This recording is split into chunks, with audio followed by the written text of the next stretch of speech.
The name of Dutchman Titus Rivas is now inseparable from the most thorough European reincarnation research. This philosopher and parapsychologist, living in a small town near Utrecht, has devoted more than 3 decades to documenting and scientifically examining cases where adults experience memories during regressive therapy that may originate from a previous life. Rivas's work is particularly significant because he is the first European researcher who, adapting American Ian Stevenson's methods, began systematically collecting and verifying reincarnation memories appearing in the Dutch-speaking region. Titus Rivas was born in Amsterdam in 1968, in a family where scientific thinking and spiritual openness naturally blended. His father was a doctor, his mother an anthropologist, who early introduced her son to different cultures' concepts of life after death. Already as a university student, when studying philosophy and psychology at Utrecht University, Rivas became interested in the nature of consciousness, particularly phenomena that didn't fit into the traditional materialist worldview.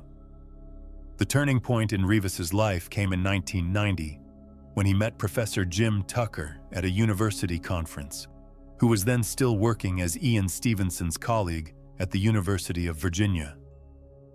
Tucker gave a lecture on childhood reincarnation memories, and Rivas was captivated by the scientific precision with which these cases were examined. When Jim Tucker presented Stevenson's methods, I immediately knew this was what I wanted to do, Rivas recalled in an interview. I saw that it was possible to approach these phenomena with scientific rigor without losing our openness to the unknown. Upon returning home, Rivas began building connections with Dutch regressive therapists. He soon discovered that Holland also had cases where people during regression experienced detailed memories that were historically verifiable. His first major breakthrough came in 1993 when he succeeded in documenting the case of Marieke van der Berg. The case of Marieke van der Berg. Marieke van der Berg was a 42-year-old teacher from Haarlem who sought out regressive therapist Dr. Willem ten Hef for stress relief. Marieke had never been interested in spirituality. She was skeptical of anything that couldn't be rationally explained. However, during therapy, experiences emerged from her that completely overturned her worldview. Under hypnosis, Marieke returned to 1878 into the body of a young woman named Amelia Morrison, who lived in Edinburgh. Amelia was the daughter of a wealthy merchant who married a local lawyer, Thomas Mackenzie, at 18. During regression, Marieke described Victorian Edinburgh in such detail that Dr. ten Hef decided to thoroughly examine the case's authenticity. Marieke said things about Edinburgh that she simply couldn't have known, Dr. ten Hef noted. She described the small streets between Rose Street and Princes Street that had ceased to exist by the 1880s. She even accurately described the pattern of the cobblestones. Titus Rivas, who was then only present as an observer, listened fascinated to Marieke's account. When the woman described Amelia's tragic death, she died in a fire trying to save her child. Such emotions emerged from her that deeply moved everyone present. Rivas decided to verify Marieke's claims. He visited the Edinburgh archives and indeed found traces of Amelia Morrison's life. In church records from between 1878 and 1880, there was an Amelia Mackenzie, née Morrison, who died at 22 in a house fire. When I found Amelia's death certificate, I felt as if 2 worlds had met, Rivas wrote in his diary. Here was the proof on paper that Amelia really existed and died exactly as Marieke described. But Rivas wasn't satisfied with this. Further research revealed that Amelia's husband, Thomas Mackenzie, was indeed a lawyer, and the family lived in the same house in Grassmarket that Marieke had described in detail.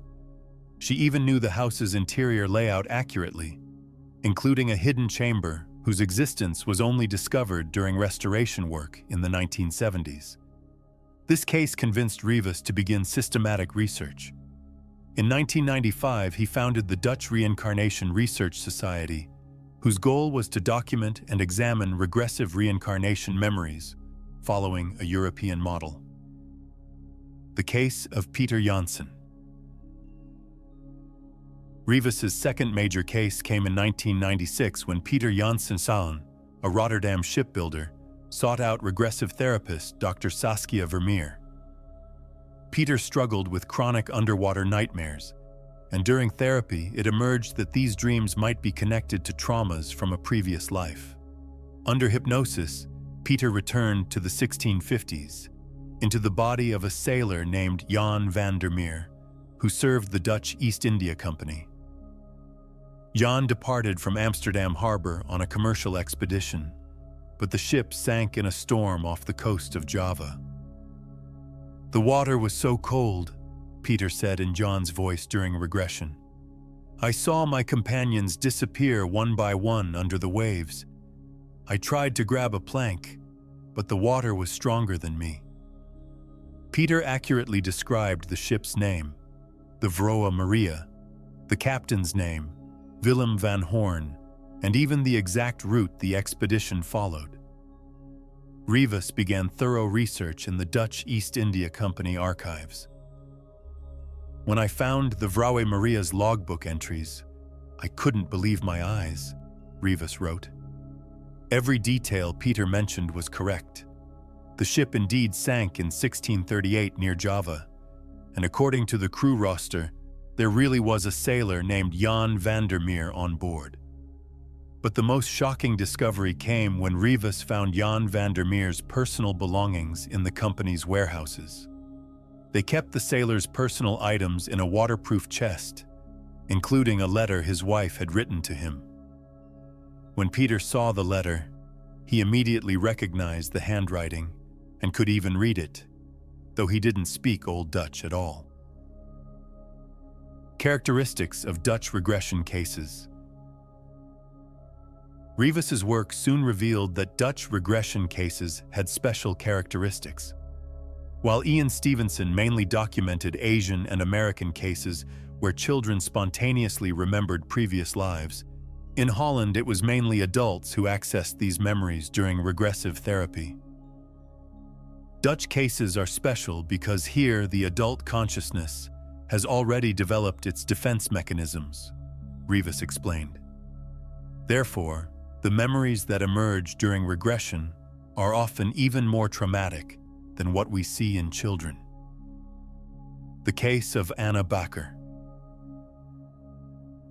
The third significant case Rivas documented was even more shocking. Anna Bakker, an Amsterdam art historian, sought out regressive therapist Dr. Erik van der Linden in 1998 because she had inexplicable fears of fire and smoke. During therapy, Anna returned to the 1670s, into the body of a young French woman named Marie-Claire Dubois, who lived in Paris. Marie-Claire was a baker's wife in the Marais district and lived a happy life with her husband and 2 young children. However, in September 1674, terrifying events occurred. Marie-Claire was of Jewish origin, and when Louis XIV began religious persecutions, the family was forced to hide. "We heard footsteps on the stairs," Anna told in Marie-Claire's voice. "We knew they were coming for us. Pierre said we should hide in the cellar, but I was afraid we'd be trapped there." Marie-Claire and her family indeed hid in the cellar when the royal soldiers appeared. But someone betrayed them, and the soldiers set fire above the house. The family couldn't escape and all suffocated in the smoke. Anna described the Marais district's streets of that time, the architectural style of houses, and even Marie-Claire's neighbors in such detail that Rivas decided to personally travel to Paris to verify the claims. "When I walked through those streets in Paris that Anna had described, I felt like I was time traveling," Rivas wrote. Everything she said was correct, I even found the small well that Marie-Claire had mentioned. In the Parisian archives, Rivas indeed found traces of Marie-Claire Dubois's life. Church records showed she had married a baker and had 2 children. The fire that occurred in September 1674 was also documented, in which an entire family lost their lives in the Marais district. Subscribe to our channel if you also believe that memories from our past lives can help us understand current challenges and fears. Patterns in reincarnation memories. During his research, Rivas discovered more and more patterns that supported reincarnation memories. One of his most important observations was that memories emerging during regression were often connected to traumas or unfinished business that affected the current life. It seems as if the soul carries certain experiences from one life to another, Rivas wrote in the journal Reincarnation Research. These memories don't surface by chance. They often emerge when we encounter similar challenges in our current life. The case of Robert DeWitt. This observation led Rivas to his 4th major case, the story of Robert DeWitt. Robert was an Utrecht accountant who had felt inexplicable fear at the sight of weapons and military uniforms since childhood. At the turn of the millennium, he sought out regressive therapist Dr. Inge Hoffmann to understand the cause. Under hypnosis, Robert returned to World War I into the body of a German soldier named Heinrich Weber, who served in the Battle of Verdun in 1916. Heinrich was a 22-year-old miner from the Ruhr region who was drafted into the German army. The trenches were terrible, Robert told in Heinrich's voice. The smell of death everywhere, and my comrades screaming. I knew if I stepped out of the trench, I would die. But if I stayed, I would slowly go mad. Heinrich indeed died at Verdun in a French grenade explosion. Robert described the battle circumstances, the German army's organization, and even Heinrich's personal belongings in such detail that Rivas decided to investigate German military archives. In Berlin's Bundesarchiv, I managed to find Heinrich Weber's military documents, Rivas wrote. Every detail matched what Robert had said. Heinrich really came from around Bochum, worked as a miner, and died at Verdun in 1916.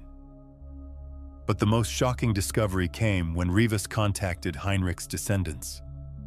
Heinrich's great-niece, Greta Weber, was still alive and showed Rivas Heinrich's last letter sent home from the front lines.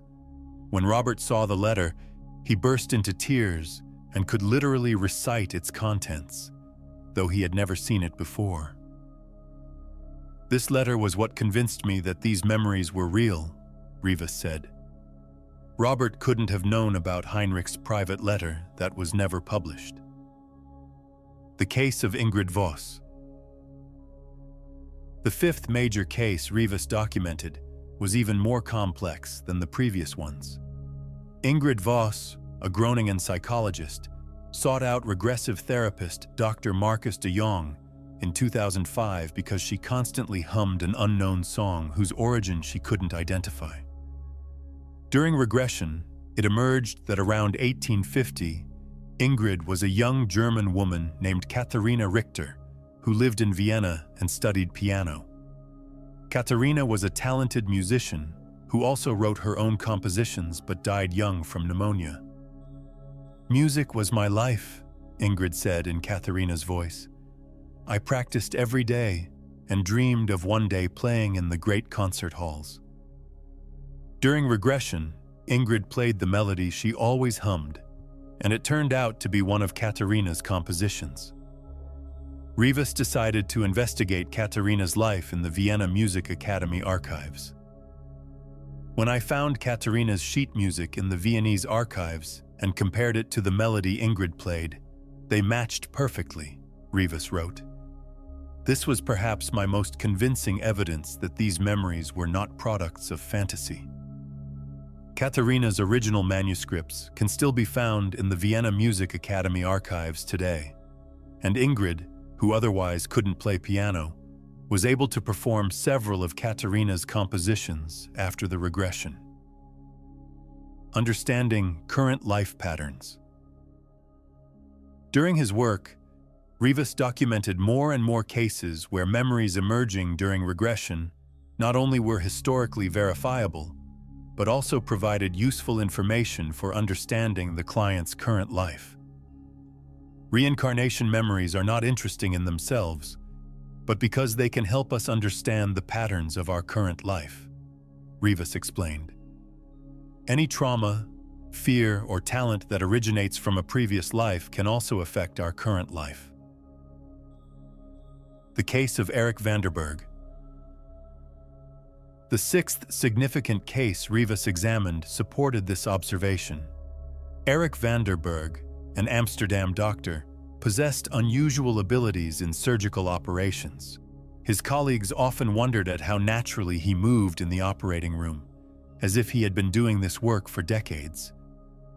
During regressive therapy, it emerged that in a previous life, Eric was Giovanni Marcelli, an Italian surgeon around 1500 who practiced in Florence.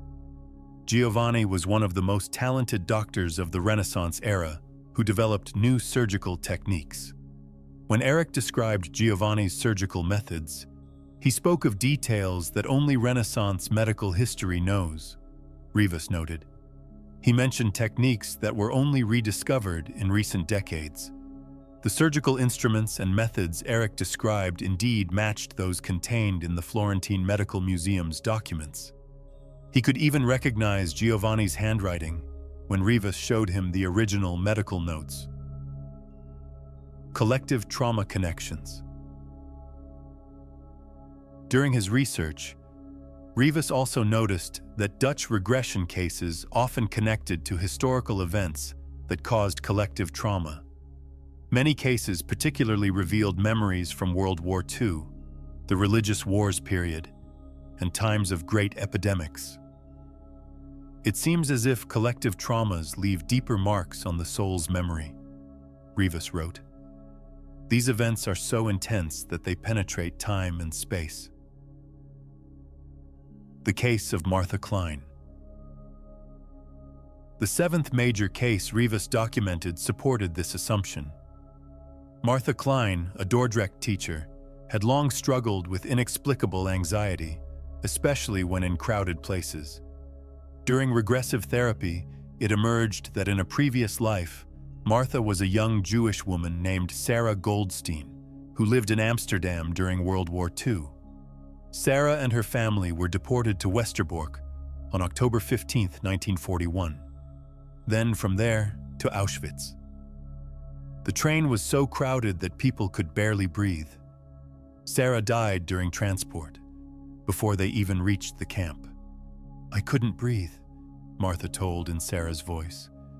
"There were too many of us in the wagon, and no one could help. I saw my mother's face as she tried to stay close to me, but the crowd separated us." Martha described the deportation circumstances so accurately that Rivas contacted the NIOD Dutch War Documentation Institute. There they indeed found records of Sarah Goldstein's deportation. "When I found Sarah's name on the deportation lists, I felt deep sadness," Rivas wrote. Here was again evidence that these memories were real, but also a reminder of what horrors humanity is capable of committing. In Martha's case, regressive therapy not only provided an explanation for her anxiety, but also helped her process this trauma. After therapy, Martha's anxiety significantly decreased, and she was finally able to behave naturally in crowded places. Xenoglossy, speaking unknown languages. During his work, Rivas discovered more and more patterns that supported reincarnation memories. One of his most important observations was that memories emerging during regression often manifested in languages the client didn't speak. Xenoglossy, or speaking in unknown languages, is one of the strongest evidence for reincarnation memories, Rivas wrote. It's impossible to imagine that someone could speak in a language they never learned. The case of Hans Boersma. The eighth major case Rivas documented demonstrated exactly this phenomenon. Hans Boersma, an Eindhoven engineer, suddenly began speaking fluently in an unknown language during regressive therapy. It later turned out to be an ancient Tamil dialect spoken in South India around 1500. During regression, Hans found himself in the body of a merchant named Krishnan, who lived in Kochi and traded in spices. Krishnan did business with Arabs, Portuguese, and Dutch, and spoke several languages. When Hans started speaking Tamil, no one understood what he was saying, noted Dr. Vandermeer, Hans's therapist. We had to call an interpreter to understand what he was talking about. The Tamil interpreter confirmed that Hans spoke in a dialect that hadn't been used for centuries. Even the words were ones that only historical sources knew. Rivas traveled to India to verify Hans's claims. In Kochi, he indeed found records of Krishnan's commercial activities in the Dutch East India Company archives. When I found Krishnan's name in the commercial contracts, I again experienced that feeling of two worlds meeting, Rivas wrote. Hans couldn't have known about Krishnan, who lived in India 400 years ago. Multiple personality manifestations. In the ninth case Rivas documented, he encountered an even more special phenomenon. Linda Vandermeer, a Utrecht lawyer, found herself during regressive therapy in the body of Lady Catherine Pemberton, an English society lady from around 1780. Catherine was a member of an aristocratic family who lived in London and passionately wrote poetry. During regression, Linda began speaking entirely in Catherine's style, using expressions characteristic of 18th century English society. Linda suddenly began speaking as if she were a character from a Jane Austen novel, noted Dr. Cornelis Bakker, Linda's therapist. Her word usage, sentence structure, even her body language completely changed. During regression, Catherine recited some of her poems that she allegedly wrote. Rivas decided to investigate these poems in the British Library archives. There he indeed found manuscripts by a poet named Catherine Pemberton, and the poems perfectly matched those Linda had recited. This was the case that finally convinced me that reincarnation memories were real, Rivas wrote. Linda couldn't have known Catherine's poem that was never published. Simultaneous, multiple life memories. The 10th and most shocking case Rivas documented in the late 2000s. Paul Janssen, a Breda teacher, encountered a strange phenomenon during regressive therapy. Memories from two different lives emerged simultaneously. In one memory sequence, Paul was Jacques Dubois, a French painter from the 1640s who lived in Lyon. In the other memory sequence, he was Istvan, a young man of Hungarian noble origin from the 1500s who lived in Budapest. Paul switched between the two personalities as if he were two different people, Rivas wrote. As Jacques, he spoke French and talked about painting. As Istvan, he spoke Hungarian and about horseback riding. This case made understanding the mechanism of reincarnation particularly interesting for Rivas. Is it possible that one soul incarnates in multiple bodies simultaneously? Or perhaps Paul possessed special abilities that allowed him to access memories from multiple previous lives? Paul's case points to the fact that reincarnation may be a much more complex phenomenon than we generally think, Rivas wrote. Perhaps the soul doesn't travel linearly through time, but in a much more complex way. Research statistics and European impact. During Rivas's more than 30 years of research work, he documented a total of 327 regression cases, of which 83 proved to be historically verifiable. This ratio is much higher than what Ian Stevenson found in his American research. The uniqueness of Dutch cases may lie in the fact that regressive therapy has long been an accepted method for treating psychological problems here, Rivas explained. People are more open to these experiences, so more genuine memories surface. Rivas's work's impact extended beyond the scientific community. His research inspired the launch of similar programs in other European countries. Today, research groups operate in Germany, France, and Belgium that document regressive reincarnation memories following Rivas's methods. Titus Rivas did pioneering work in Europe, wrote Dr. Jim Tucker from the University of Virginia. His research first showed that reincarnation phenomena are not limited to certain cultures, but are universal human experiences. Modern neurology and consciousness research. Modern neurology is also paying increasing attention to cases like those Rivas documented. According to Dr. Pim van Lommel, the famous Dutch cardiologist, these cases point to the fact that consciousness is not limited to the brain. Rivas's cases clearly show that consciousness can survive the death of the physical body, van Lommel wrote. These studies could revolutionize scientific thinking about the nature of consciousness. Join those who believe that the soul's journey doesn't end with death. Subscribe to our channel to stay updated with the latest reincarnation research and spiritual discoveries. Philosophical implications. The philosophical implications of Rivas's research are also significant.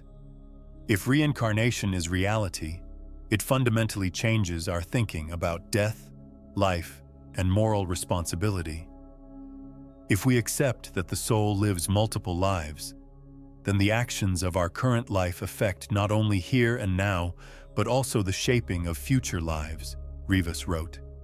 This places enormous responsibility on all of us. Ethical questions. Reincarnation research also raises ethical questions. What responsibility do we have for actions we committed in a previous life? And how should we relate to memories that are traumatic or morally problematic? Rivas encountered several cases where clients had done things in their previous lives that they condemned according to their current moral value system. One particularly difficult case was Hans van Dyck, an Amsterdam lawyer who discovered during regression that in a previous life he was a slave trader in the 18th century. Hans was completely devastated when he learned that he had previously participated in the slave trade, said Dr. Ingrid Ooms, Hans's therapist. He struggled for months with how to reconcile with this information. According to Rivas, these cases point to the fact that the soul goes through a developmental process during successive lives. Moral development is part of facing our previous mistakes and learning from them. Reincarnation is not a justification for moral relativism, but quite the opposite. It points to the fact that all our actions have consequences, Rivas explained. If we do bad things, we must later redeem them. Quantum physics and consciousness. Modern quantum physics also opens new perspectives for understanding Rivas's research. According to Dr. Stuart Hameroff and Sir Roger Penrose's quantum consciousness theory, consciousness rests on quantum mechanical foundations, and it's possible that information can persist after the death of the physical body. Rivas's cases are consistent with quantum consciousness theory, Dr. Hameroff wrote. If consciousness is indeed a quantum mechanical phenomenon, then it's conceivable that certain information can be transferred from one body to another. Additional remarkable cases. The text continues with several more detailed cases, including Sophie van der Laan recalled memories of working as an assistant in Marie Curie's research laboratory, knowing unpublished details about Curie's personal habits and work methods. Roberto Fernandez, an architect who, after regression to Renaissance Italy as Lorenzo Benedetti, could draw architectural plans perfectly matching Renaissance style and techniques he had never studied. Miriam Jonker experienced multiple lives where she repeatedly found herself in the shadow of dominant men, showing how souls might work through similar lessons across lifetimes. Elena Koopman, a doctor who gained medieval healing knowledge after regression as a student of Hildegard von Bingen, creating herbal remedies with scientifically proven effectiveness. Soul groups and relationship patterns. Rivas discovered patterns suggesting souls reincarnate in groups, often meeting the same souls in different roles across lifetimes. This was particularly evident in the case of Anna and Peter van der Meer, a married couple who both recalled being married in a previous life around 1800, but with reversed social roles. Multiple personality integration. Some cases involved complex personality disorders, where clients carried multiple personalities from different previous lives, like Julia Martins, who manifested as a Viennese pianist, French painter, and Victorian writer simultaneously. Cross-cultural and religious boundaries. Particularly interesting was the case of Fatima al-Zahra, a Muslim woman who recalled being a medieval Christian monk, suggesting souls transcend religious boundaries in their spiritual development. Technological and artistic knowledge transfer. Cases like David Kruger, who gained Leonardo da Vinci-era engineering knowledge, and various artists who acquired skills from previous lives, suggest that abilities and knowledge can transfer between incarnations. Recognition by international experts. Dr. Ian Stevenson, who corresponded with Rivas for many years, praised the Dutch researcher's work. Before his death, he wrote that Rivas was Europe's most significant reincarnation researcher. Current status and legacy. Today, at 66 years old, after more than 30 years of research, Titus Rivas remains active. The Dutch Reincarnation Research Society is now Europe's leading institution in this field, and Rivas's methods are applied on other continents as well. Rivas himself believes that reincarnation research is still in its initial phase. He thinks discoveries in the coming decades will completely change humanity's conception of death and life. What seems mysterious today may be natural knowledge tomorrow, Rivas said in a recent interview. Reincarnation research points to the fact that reality is much richer and more exciting than we previously thought. The future of European reincarnation. Research. The future of European reincarnation research today largely rests on Rivas's work. The methods he developed are applied in Germany, France, Belgium, and other European countries. The Dutch model is now considered an international standard for scientific examination of regressive reincarnation memories. Titus Rivas's legacy lies not only in his scientific results, but also in the perspective he represents. He showed that science and spirituality are not in opposition to each other, but can complement each other in achieving a deeper understanding of reality. Rivas's work is a bridge between materialism and spiritualism, wrote Dr. Peter Fenwick, British neurologist. His research shows that scientific method can be applied to exploring the soul's mysteries as well. Dutch reincarnation research today is no longer just a scientific curiosity, but part of a growing movement striving for a deeper understanding of human consciousness. Rivas's work has inspired an entire generation of researchers, therapists, and spiritual seekers. If you also believe that the soul's journey transcends the boundaries of physical life and are interested in research taking place at the frontier of science and spirituality, subscribe to our channel.